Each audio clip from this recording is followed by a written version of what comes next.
Hey everyone, welcome back. Today I have with me an amazing guest. His name is Anthony Flynn. He is the founder and CEO of Amazing CEO. And this man is absolutely phenomenal. He runs a multi-million-dollar nonprofit. He coaches huge companies from pharmaceutical to restaurant and hospitality. And he really is someone who can help any one of us throughout our career phase to get into the next level. So, Anthony, it's so great to meet you today. Well, Patricia, thank you so much for betting on me during this brief time we have together. And I consider it an honor. I value and appreciate the work that you do. And I know you've had tremendous success with your clients. And I really appreciate your intentionality and your energy toward helping those who are trying to go to the next step in their career get to the next level. So thank you for the work you do and for the service you add to your clients and to the community at large. Yeah, no, absolutely. It's always a pleasure, as I'm sure you know as well. So let's get right into this. You and I just had this point of connection right before hitting record where we thought, oh man, this is such an important topic, right? And we were talking about someone who is in the career search. Maybe they're a manager, maybe they're at a director level. They're starting to step up into higher leadership roles. Can you describe a little bit of some of the common setbacks, challenges, barriers for someone going into those higher leadership roles? Yeah, so I'll just summarize it by saying, in simple form, what got you here won't get you there. Mm, And what often happens is that as people are looking to escalate in their career, unfortunately, they're busy pulling from where they've been and the history that got them where they are. And the challenge, oftentimes, and Patricia, you and I talked about this, is that it takes them stretching themselves. If you want to get to the next level, you got to start looking ahead and thinking about the next level and even thinking like the next level. So thinking about the next level and thinking like the next level. And oftentimes there's a chasm, there's a gap from someone who, say, is an individual contributor who's now going on to a situation where they have a leadership team, a team that's reporting to them. I was working with a very big client whose brand 100% of people would know if I said it. And they had a scenario where they had a gentleman who was moving from individual contributor to having a team of 34. So he was out of this original team. He was like the number one performer in that space. And so they thought, well, heck, if he is performing at this level, maybe we could make him the leader of the team. The challenge was he was great as an individual with the analytics and the data and the details. But now all of a sudden you're in people development, which is a very different stratosphere for someone who has never led a team of people. And so the challenge was, how do I go from heads down, if you will, to being more heads up and also developing all the people around me to get them to that next level? And so I don't know if that answers your question, but the bottom line is, regardless of your pathway to the next level, what you have to do is take a step back and go, okay, the skills that got me here, they may contribute to my next step, but they may not be the only skills I need. And so observing what next level looks like and identifying the skills gaps and then being able to start to do the work toward plugging in those skills gaps. Absolutely. And here's the other piece too that comes to mind as you're sharing that. Sometimes we arrive at that realization a little bit late when we're in the job search for that next role and we realize we have been in the back cave. We have been at our desk focusing on our own work. So, what would you recommend to someone who just kind of realized that mid conversation or mid, I don't know, mid podcast episode, right? And is like, oh my gosh, I'm actually looking for a job right now. I've been focusing so much on individual, I've been answering my interviews and my resume. Everything is really more focused on that individual contributor, maybe manager, but not necessarily leader. What do they do? So to that end, let me say it like this.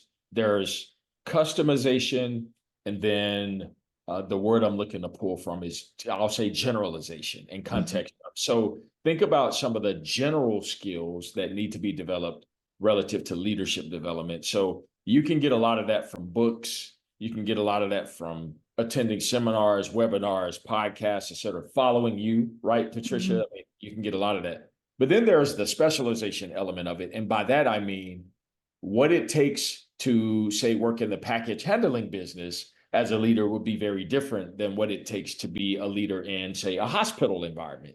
So understanding your context and being Mhm. able to contextualize leadership is also very important. So look at it from that vantage point. Generalization. How do I start to develop some of the general skills necessary that meet the criteria of the role that I'm actually looking to get into? And then also look at customization or specialization. How do I customize or specialize in this space by leaning into people within my company who can help me understand the dynamics of this very specific environment that I'm going to be leading in. So Mhm. that matters a ton, Yep. when you think about where you want to go in terms of your next level. That can be an entire mind game. Oftentimes, when folks are going through the career search process, they use the response they get as the grade. My resume is good. My experience is good. I am qualified or I'm not qualified. They use a response they get from job applications or interviews as opposed to actually finding out, am I qualified for this? And is it just a tough market, right? From your side of things, how do you coach someone or how do you help them understand, yes, I have the experience, keep pushing, stay confident, or it really isn't just your confidence? Like there's a piece missing here. Yeah, so I would say that again, it's important to really look at the landscape of the opportunity that you're looking for. And one idea is, can you find other people in the space who are one tier or two tiers above you in that space Mhm. that you can lean on before you actually begin the process of applying for the new job or the new role or the new opportunity? Because you're right, it's one thing to on paper assume that you're qualified for a role, or even your resume may look like you're qualified for a role, but ultimately, as you stated, getting into the role and actually doing the work can look very different. So what you want to Mhm. do is find people, mentors, etc., who have actually walked in those shoes, and ask them, hey, what was it like going from a grade 8 to a grade 9? Yeah, yeah. Whatever that language is in your particular environment. What was that like? What were the biggest gaps? What was the learning curve? What did you On paper you were qualified, but where did you see areas of opportunity for yourself? And really leaning in to the wisdom and the guidance and the instruction of people who've actually walked in the shoes that you want to walk in. Yeah. That's really important because oftentimes we do all of this career search piece in a silo, and that Yes, is one of the worst things, right, that we can do is absolutely. I face a lot of executives or excuse me, people who want to become executives. I've spent a lot of time with them, well, what do I need? What adjustments do I make, et cetera? So one point of advice is that I've said, pick up the phone and reach out to an executive search firm and identify an executive search firm that actually recruits and or places for roles like the one you're aiming to get into. Mhm. Have a conversation with them. They have nothing to lose. And then oftentimes what has happened is a search firm may say, you know what, hey, I'm going to hold on to your resume because you're actually a candidate that I can put in my pipeline. Or they're going to say, ah, you actually probably need to brush up on this, and this before I'm willing to put you in my pipeline. So that is a great way to not be on the spot, if you will, or in the Yeah. job search and selection process. Why not reach out to a search firm early before you even apply for the role and start thinking ahead about, hey, in the next 2 years, I see myself in a role that does XYZ. I'm Mhm. going to pick up the phone and or send an email, right, in today's climate, or whatever the case. Figure out how to get in touch with someone who is recruiting for those types of roles, Mhm. and maybe you come alongside them 12, 18 months in advance to you actually putting your name in the hat, if you Yeah. will. So that back to your point earlier when we opened, that is a simple strategy that I have seen actually work for quite a few people who I've recommended. Yeah, absolutely. And it's sometimes the things that seem most simple that just need to be taken into action, right, to see the results. And that Absolutely. actually takes us into the part of our conversation that I'm most excited about. And that is the fact that So when I first went onto your LinkedIn profile, I remember I don't know how I came across your profile. I really don't. It must have been God. It must have been the Lord, right? So because I hop on this profile and I'm like, oh man, you see your picture and I'm like, oh, he looks dynamic. This is cool. I'm just curious. Let me just read, right? And I realized, my goodness, this man does a lot more than what I thought. Like, oh, this is feels superhuman, but appears so smooth.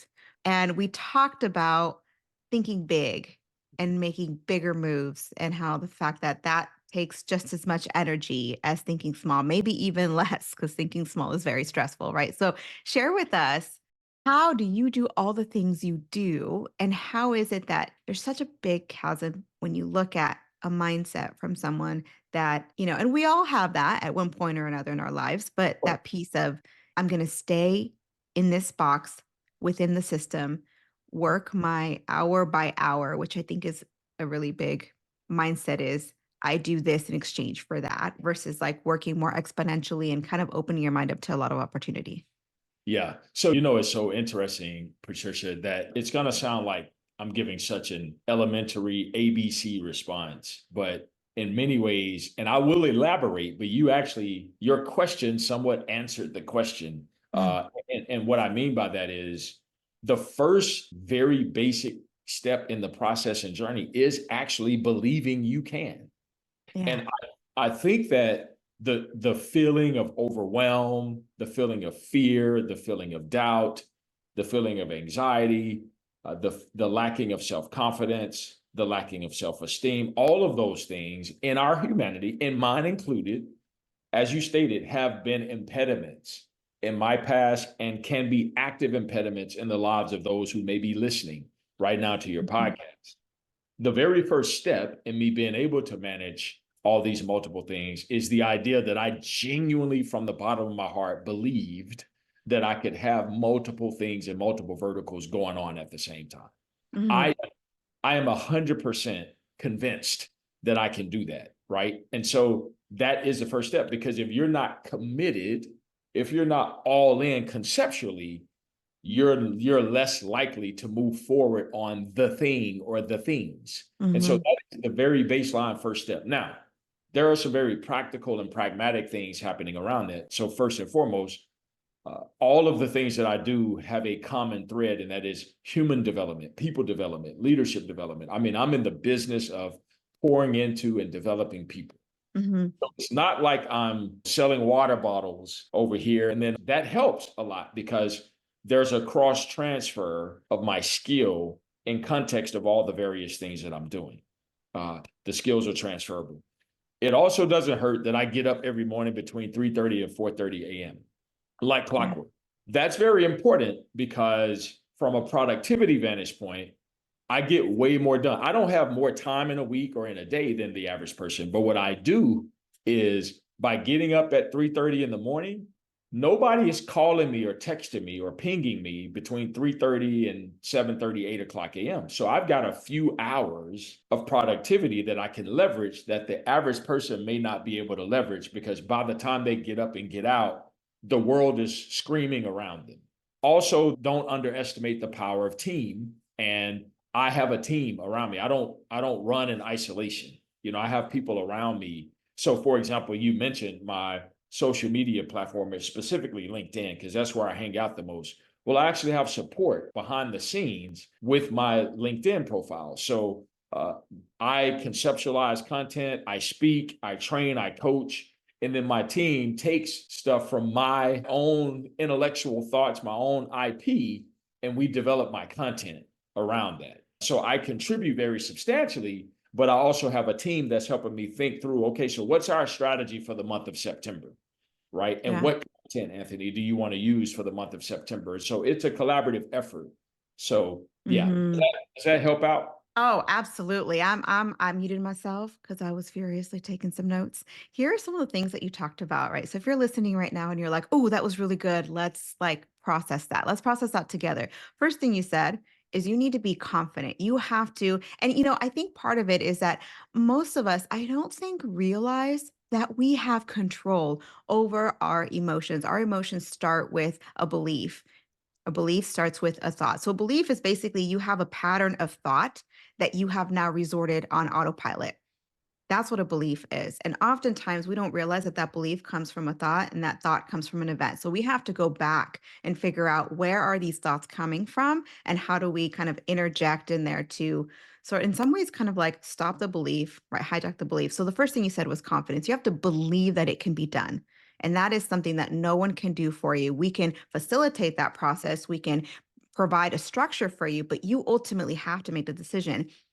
I can do this. And whether it takes me 1 day because I'm naturally talented at it, or it takes me 100 days because I'm one of the people, like most of us in this world, that have to actually practice a skill, right? So there's that confidence and that belief. You also talked about discipline.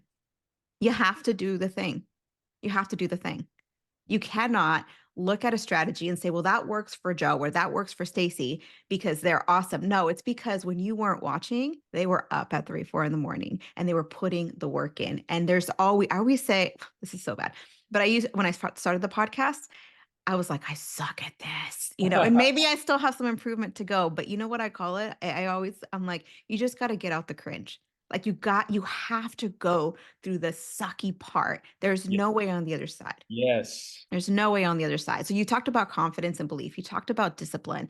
You also talked about, and this is a piece that I think sometimes when we go a little bit too fluffy, shall we say, there's a lot of like, you can do it, right? And I just find that to be very misleading when you don't also include like the hard work and the skill and the technical side. And this is where you talked about strategy. Be smart about how you expand. So whether you're working businesses or if you're in your career, if you're managing and leading, you have multiple groups. And so figure out how can I leverage some of the same knowledge, content? How can I leverage some of my time to work for different spaces? And that's how you can, in some ways, like multiply your time. And then you also mentioned the power of community, of having other people that take your genius, if you would, and sort of exponentially place it in different areas, right? So you get more exposure, which you also can do in your career. It's not just for entrepreneurs and creators. This is something, if you're a leader, your influence can be contagious and can expand into different departments. And really, you can start a movement. But again, it all starts with belief. That was so good. That was so good. Thank you for sharing that. Absolutely. Thank you. I love your summary. You're an incredible note taker, which, yeah, that's phenomenal. That's phenomenal. So, okay, so we're in this space. And again, you do so much, you help so many people with expansion, right? But this mindset piece, I think it often gets ignored because it's not as tangible as the others, right? And so let's put ourselves in a very practical situation. You're working with an executive and they've got this kind of belief that a project isn't going to work or they're not going to be able to move up into, I don't know, VP or, CEO or something. Do you do mindset work with folks, and what does that look like? Oh, absolutely. I'd say the majority of my work is mindset work Mm, because if you think about it, everything about you and me, Patricia, that got both of us to this point, that led us here to this actual podcast, there's a lot about us that we had to learn over time. mm, That's relevant to your mindset question because from a skill set vantage point, what I want people to hear is you have already proven that you're capable of learning new skills. Patricia, you and I are here because we've learned new skills, and those skills help to position us to be where we are today. The challenge gets into, okay, do I have the mindset to go to that next level? So, say I say, man, I want to 10x my business, or I want to, whatever the case. Well, from a skill set vantage point, you've gotten yourself to where you are right now. So you have proven that you can learn new things, that if you have gaps, you can overcome them. If you experience adversity, you can overcome it. You've already proven that. The question then becomes, does your mind, your belief system, your confidence, et cetera, does it allow you to make the space for this 10x perspective that you're saying you want? So it's one thing to say it, but it's another thing to actually go after it. And if you're not going after it all in with 100% of who you are, every percentage point you take off that is going to be a percentage point against the thing. Whatever the mhm, thing is. if it's 10X in your business or if it's becoming a CEO of, the company you work in, whatever the thing is, you've got to be all in on the thing. And that is, as you stated, it's a soft skill thing. It's a fluffy space thing. Mhm. It's not a certification. It's not a degree. It's not a hard skill that you learn. It's a soft skill, fluffy space thing that is all about mind and emotion and spirit and Mhm. feeling and all of that. And that's where you and I spend a lot of our work, because if we can get that part right, then man, we can do the skill work. Absolutely. I feel like, yes, I'm a career coach, and yes, you're an executive coach, and we provide practical, guidance and all that. But the part that to me is most powerful, like you mentioned, it's the piece where it's like you're a guide, right? You're a guide helping people to find the place within themselves. Like, I'm not showing you a place that's out. You know what I mean? I'm not giving you. It really drives me nuts when we see like this hack is going to get you hired, and I'm like, and then what? Like, Mm. and then what do you do, right? If you're still in the same mindset, you're just going to take the same issue over to the new place, right?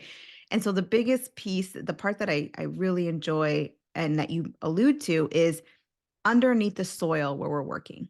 Like, you don't really see in a perfect world, nobody would actually know that you have a coach, because the work that we're doing is like underneath, it's the roots, so that the roots take hold of the message, the roots take hold of your beliefs, your values. It's sort of like lighting a fire, you know what I mean? Where it's like we're lighting a fire to who you are, not giving you how to be and what to say, but helping you to capitalize on who you are. And then from that, from those roots, like the fruit then grows and you see it so much more powerfully on the other side. Yes. Yeah, it's interesting. Okay. So again, you have this way about you that tells me you've done quite a bit of work on that over time. And you mentioned we're here because of what we've done over time. And so I'm curious, and I think people listening are curious too. Tell us a little bit about, like, were you always Oh, this high powered oh, person? oh, absolutely not. Oh, yeah, Talk absolutely to us. not. Talk to us. So we didn't get into my personal story of being born to a teenage mother in poverty. Mm, So just let that breathe, right? As a starting point. My mom was 16 when she got pregnant with me, and she birthed me the summer before her senior year of high school. So mm, in Memphis, Tennessee, a very racially segregated, divided city with drugs and gangs and violence and crime and everything you can imagine. So all of that was the soil in which I was born into, right? I was mm, born into soil that would not produce the fruit that you see today. So everything about my life, Patricia, has been overcoming and overturning a very precipitous learning curve to get to where I am. So I was emotionally jacked up, academically jacked up, relationally jacked up. I mean, you pick an area, I was screwed up in it. And what I was able to learn through therapy, through coaching, through investing thousands and thousands, I mean, literally tens of thousands of dollars in therapy and coaching, and just hundreds and hundreds of hours, I was able to unwind myself, if you will, from the sickness of my background, and in order to rewire and recircuit myself in a new and different direction. And so, to be clear with everyone, I was and am a hot mess who's willing to get up every day and do the work to continue moving forward in areas where I want to see success. My natural instinct isn't to be who I am, meaning the nature of who I am is poverty, poor stinking thinking, lack of self-esteem, lack of self-confidence, all the I can't do it. I can't, that's the nature of how I grew up in the world around me. Don't take those kinds of risks. Play it safe. Go get a job. Think hourly, don't think 10x, don't think exponentially, think hourly. That's how I was raised. mm, So I had to really fight and be diligent, Patricia, about pulling myself out of that mindset and believing being daring enough to think, man, you can actually be a millionaire. You can be the first in your family to graduate college. You can actually have a sustained marriage. It's not easy to do all those things, but it can be done by you. You can actually do those things. And Patricia, in summary, that's taken a lot of work, my sister, Mhm. a ton of work on my part. My goodness. So to me, these are the moments that make life up, right? It's the moments when someone's listening and you might be listening right now and you might be like, but you don't understand. My situation's different, right? Oh, And you're talking right now, you don't know my story either, but you're talking to two people right now who have had some pretty rough upbringings, right? And sometimes it's from those moments. So if you feel like you don't understand, my situation is XYZ, I can almost, right? I'm not perfect. So almost guarantee you that if your situation is even a little bit worse than what you think you hear, right? Chances are your comeback can be even greater because, like he said, right? There's like the roots. You said the soil would not provide the fruit that we see today, right? yeah, It means that you had to overcome so much more in order to get to where you are today. So I'm absolutely. going to just take a pause here. For a little kid, when you take their security blanket, it is just as big of a crisis for them as a grown man in finance losing his job. Right? Yes, It is all relative, right? So, whatever your situation is, it is specifically relative to you. There is no better crisis, no worse crisis, but you overcoming it, that is you fighting against the soil. And so, when you get to the other side, when that little leaf sprouts up from the dirt, you are not just a little leaf. It looks weak. It looks like it can get taken out, but your roots are deep. And so that's the piece that I think is really important is what you think is getting you down, what you think is your limitation is actually the opposite. It's actually your, in some ways, it's actually your unique value proposition. absolutely. It's so fascinating, Patricia, that it's almost scary how simple this is, what I'm about to say. So as I have been blessed to be who I am and where I am today, I want to say to people, I'm living my dream. The world I was birthed into was not my dream. It felt like a nightmare. I feel every day that I'm living my dream now. Here's what I want to point out to everyone that all I've done, and don't miss this, right? Don't complicate it. I love when you said, Patricia, someone may say, but you don't understand. It's not, I have taken the pain in my life, made it purposeful, and figured out a way to monetize it. Let that breathe, right? That really all I'm doing is respectfully, instead of selling widgets, I'm selling, I created a proposition that I can help you through your pain and help you sort through getting to your next level. So whether you are running from pain or searching for purpose, because of my personal story, I can support anyone on those two journeys. And I have figured out how to monetize that. That is so perfectly said. Oftentimes, I hear from people, "Oh, I need a coach who comes from specifically this very niche area of the tech space because only they can help me." And sometimes that is what you need, right? And Yep. gladly. But sometimes it has nothing to do with the tactical, right? And that's what you're talking about is you have this experience that is across the board a human experience. Yep. And I think in some ways we all are looking for life in ourselves and other people. And we've just let life become so monotonous that we've settled for wherever we were when we stopped living it. And what you're talking about is, I have that experience to help you get out of that space. Yeah. Yeah. I'm glad you brought that up because I'm oftentimes the first guy. I mean, I've worked with lawyers, athletes, CEOs of, all kinds of industries, like you stated, from pharmaceuticals to hospitality to retail to restaurant. I don't know their craft better than they know that. I'm not even in the ball. I couldn't even stand a remote chance of competing with them. These people are experts Mm. in their spaces. But there's that common thread, as you stated, of the human experience, where I'm able to simply just help guide and or direct and or support their path forward.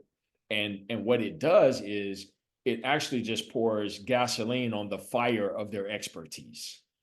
So they already have this incredible expertise, but now they're leveraging that expertise in a way that they never could had they not worked with me. And that's really the point. Now, when it comes to running a business, structuring a business, etc., yes, I can get in. So regardless of your specialty, your practice, your whatever you're doing, your industry, there are some fundamentals in business operationally, management, operations, marketing, finance, technology, the five pillars of business.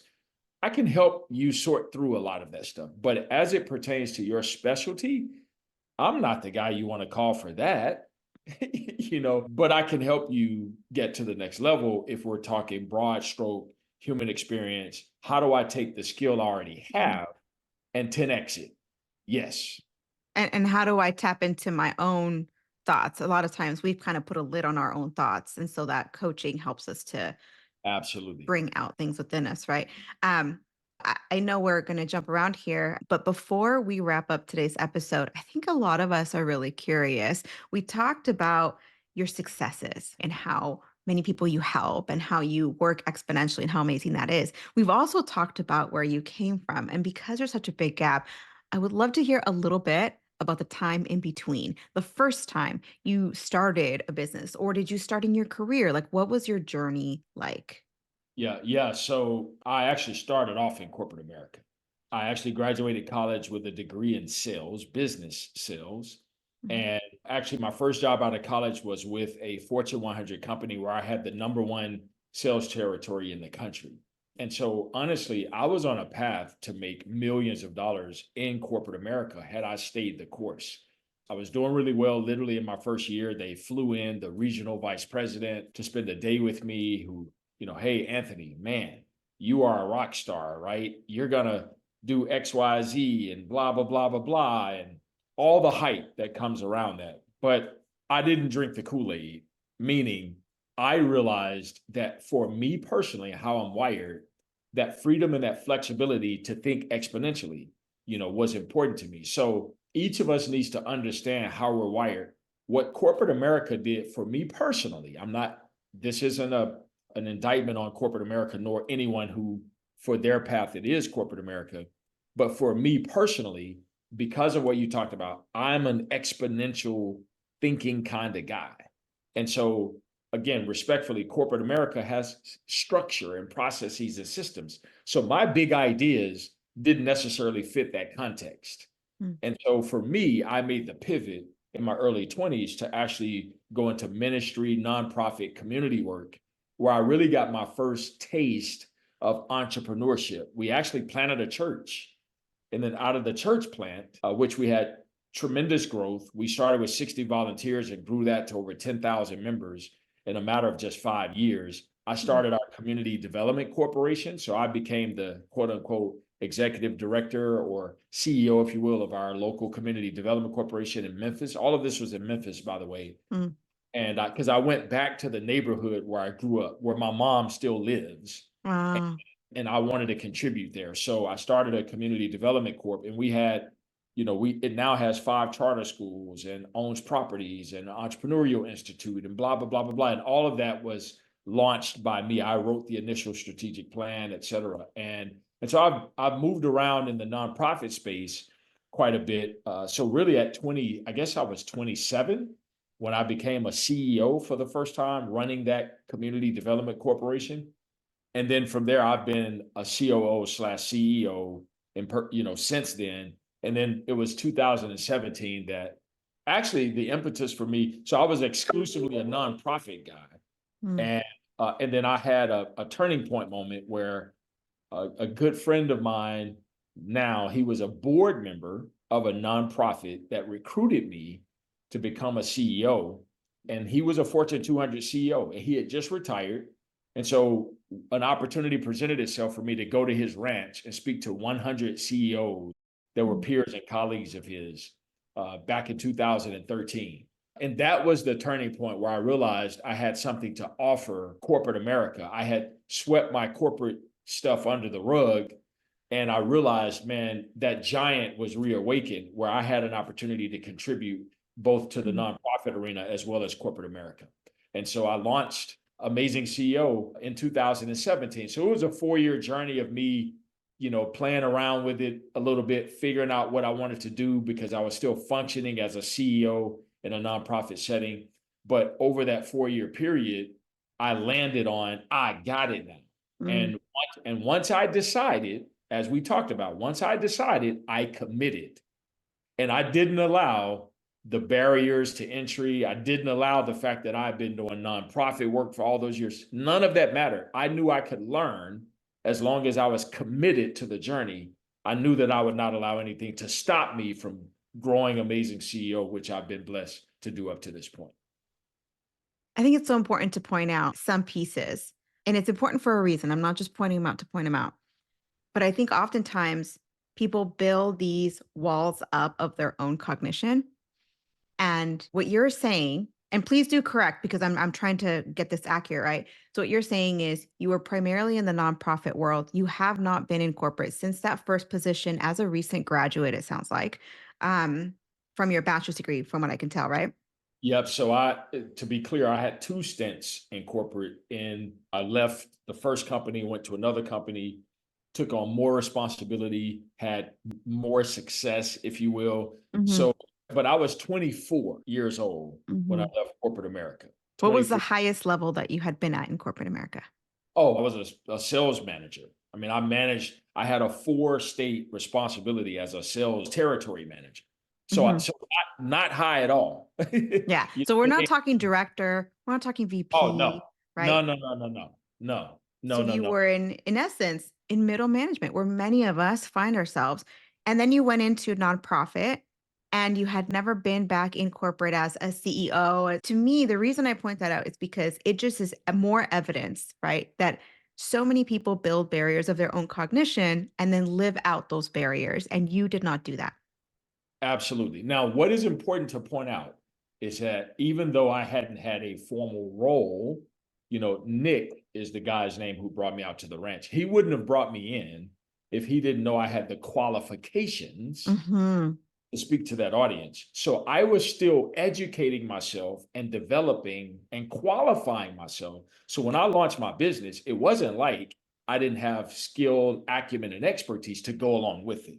And I think oftentimes that is a gap for us. And it goes back to the conversation earlier, Patricia, when we first started, where whether you're looking to be an entrepreneur or whether you're in corporate trying to climb the ladder, you've got to do the work to develop the skill to make it almost impossible for them to tell you no. Hmm. So my approach was, if you tell me no, it will not be because I'm not qualified to do the work. You're telling me no because you don't like me. You're telling me no because maybe you want to work with somebody with a different chemistry. It could be whatever. It could be race related. It could be gender related. I don't care. But Hmm. it won't be because it's of something that I could control, which was my personal development, my skill development, my acumen, etc. I can control that. And Hmm. so I did the work. So I was ready, which is why Nick, frankly, and let me offer this. I do want to say this because it may be encouraging. Frankly, Nick saw something in me that I didn't see in me. I was, in my mind, I was still the nonprofit guy. So it took a Fortune 200 CEO to say, dude, you've got a lot more game than you're giving yourself credit for. Let me show you. So he invited me out and let me speak to this room of 100 CEOs. And obviously, giving God credit, it worked. Yeah. I'm here today because I realized, oh my gosh, this group can benefit from me and what I have to offer.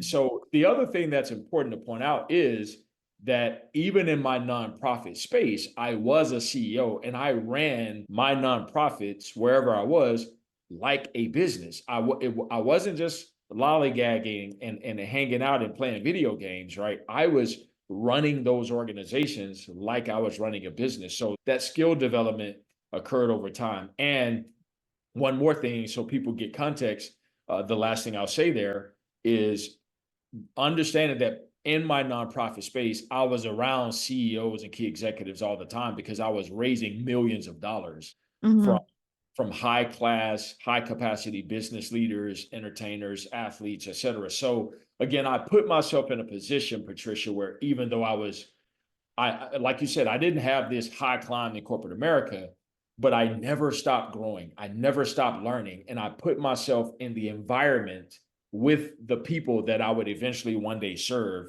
now C-suite and key executives, et cetera, in corporate America and beyond, and entrepreneurs as well. You shared not having these self-created barriers, also looking at very specific and strategic skill building along the way and transferable skills along the way, and having that blend of being prepared, being of the right mindset, and just continually putting in the work that is needed to get closer and closer to the goal. And I think focus is another thing that comes in there. It seems like you may not know exactly where you're going to land, but you are always focused on the direction. Yeah, I still remember. I want everyone to hear this, Patricia. I still remember at the very point when I first decided to move in this space, the first thought that came to mind, I mean, I still remember when I kind of made the decision, like, yes, I'm going to pull the trigger. I knew that there would be people that say, wait, how are you going to coach executives in corporate America and you've been in the nonprofit space all this time? I knew without a shadow of a doubt that the voices and the noise and the chaos of the people around me would emerge. So what did I do? I began grooming myself. The first thing I had to do was agree and admit that okay, that's a fair assessment, because Yeah. not because I'm not capable, because I simply haven't been doing it. Yeah. Like you might be an incredible baker who's never baked a cake. You just hadn't done it before. But I knew, I bet on me, Patricia, and I knew my intensity toward learning. I knew I could look at my history and go, in 2001, when you left corporate America, you knew nothing about the nonprofit space. Hmm. And yet, look at where you are. Within 4 years, you were a CEO. Actually, within 2 years, I got recruited away from where I was and became a COO. I went back, did all the work that I did in that community work, and then got recruited again to move to California. So I knew that, okay, you did it then, you can do it again. It's just a completely different arena. Hmm. And yes, it was scary thinking, but I knew I'm going to be working with some of the largest companies in the world, with some of the top leaders in the world. That was never a question. It's going to happen. And you said it. I don't know how. I don't know. I don't even know when I'm going to land my first big major Fortune 100 client. But I got my butt up every single day, Patricia, and never stopped putting my hand to the plow, as the saying goes. And I just kept growing and learning and growing and learning. I've read ridiculous amounts of books. I've listened to hundreds and hundreds of hours of podcasts. I'm constantly interviewing people, et cetera. So I've done the work. And so you can see the fruit Mm. of my fearlessness combined with my willingness to do the work. Amen. That's awesome. I love that. Gosh, we could go on, but um, but I know you've got other things to do. Get on to a wonderful weekend. And so imagine you've got a huge crowd in front of you. What final thought do you want to leave us with? Absolutely. Focus, put your self esteem in the process and not the end result. If you had a great day today, meaning you feel like, man, I gave today everything I had to offer today, then sleep well tonight, because you're putting your self esteem in your effort and not the end result. But if you say, oh my gosh, today I planned on doing this, but I didn't quite get, and then you're like, your self esteem is down because, well, guess what? Life happens, adversity happens, things don't go exactly as planned. So get up tomorrow and get back on it. So focus on the process and not the end goal, not the test score. As you said earlier, people focus on the grade versus the journey of learning to get to the grade. Yeah. That was great. Thank you for sharing that. And thank you so much for spending time with us today. You shared a wealth of knowledge, and sincerely, you shared kind of a kick in the butt for some of us, right? Sometimes we need that wake up call that everything starts with belief, and that is within our control. Thank you, my friend. It's been an honor to spend this time with you. Absolutely. Thank you, everyone, for hanging out with us today. Know that we love you. We're praying for you. We'll see you on the next one.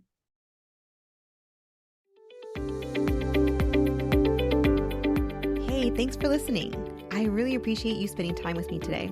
If you found this episode helpful, please tap the 5-star review on the show's homepage in your podcast app. It would absolutely make my day, and it helps others discover the Uncommon Career Podcast. Now, to download your free career resources and learn how I help seasoned professionals land amazing offers in as little as 90 days, click on the link in the description or go to theuncommoncareer.com. Thanks again, and I'll see you on the next one.